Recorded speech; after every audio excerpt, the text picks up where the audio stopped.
Il est la seule victime à n'avoir pas quitté Dikolo après les démolitions du samedi 14 mai dernier. 47 ans, père d'une fille et réparateur de pneus de métier, Étienne Bissoron a vu son monde s'écrouler ce jour-là et désormais vit dans une baraque de fortune installée sur le site où les travaux sont à l'arrêt.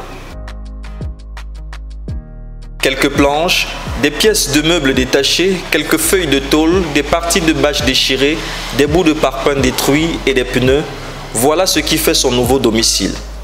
Il y a quelques semaines, le nouveau locataire de la rue résidait encore dans une villa très proche de sa nouvelle habitation. Tout a été rasé par des engins pour cause d'utilité publique. Moi c'est Bissoron Étienne. Je suis sinistré.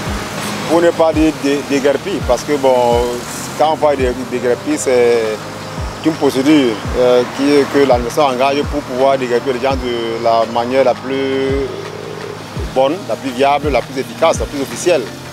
Mais là, sans être prévenu, sans avoir été recasé quelque part un beau matin du 14 mai dernier, on a vu les engins venir nous assaillir et casser tout sur leur passage.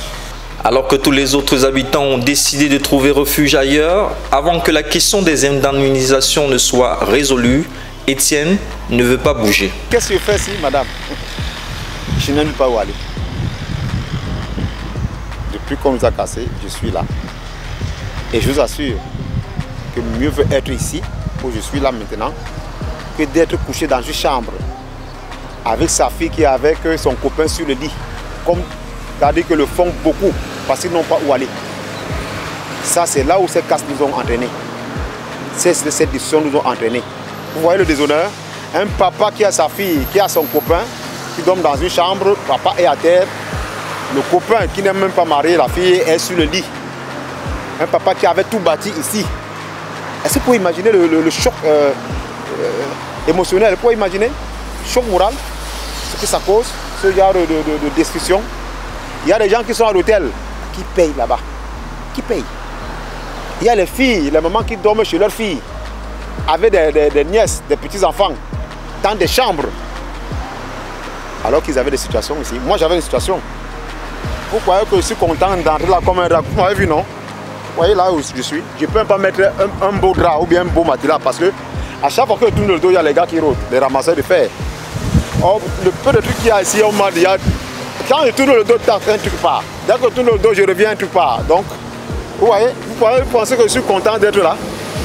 Mais sur la passeuse, j'ai nulle part où aller.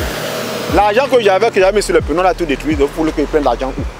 Il a donc choisi de rester là et vit avec le minimum.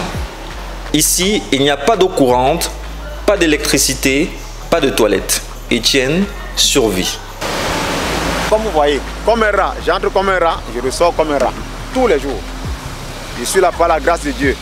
Mais seulement ces autorités doivent savoir que c'est Dieu qui les a mis aux places où ils sont pour nous diriger, pour nous orienter vers un monde meilleur. Étienne rapporte que son père est arrivé ici en Terre Sawa en 1942, venant de Pouma dans la Sanaga maritime.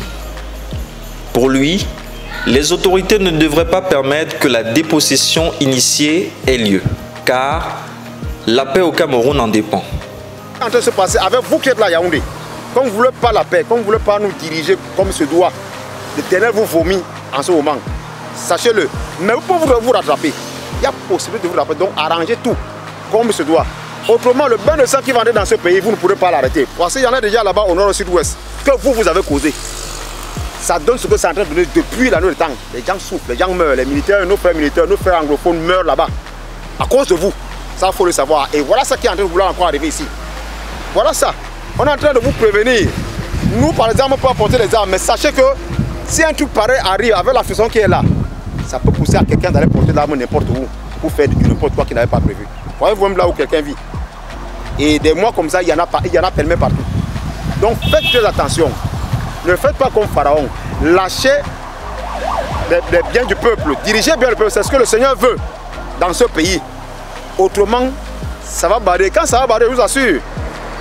Moi, je suis un homme spirituel. Quand ça va barrer, personne de vous ne sortira. Quand vous pensez que l'armée sur laquelle vous appuyez là, vous verrez comment cette armée va vous vomir.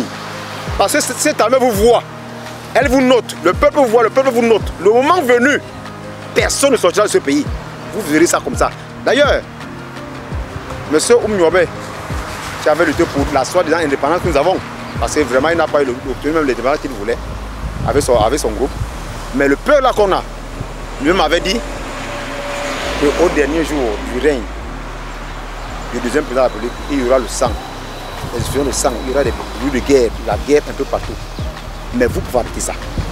Avec les autres frères de la communauté, Étienne a manifesté le 26 mai 2022 pour protester contre ces expropriations. 70 familles environ ont ici été délogées de Dikolo. Face aux fortes tensions, le gouverneur de la région du littoral a ordonné à l'issue d'une réunion le 28 mai 2022 l'arrêt des travaux sur le site.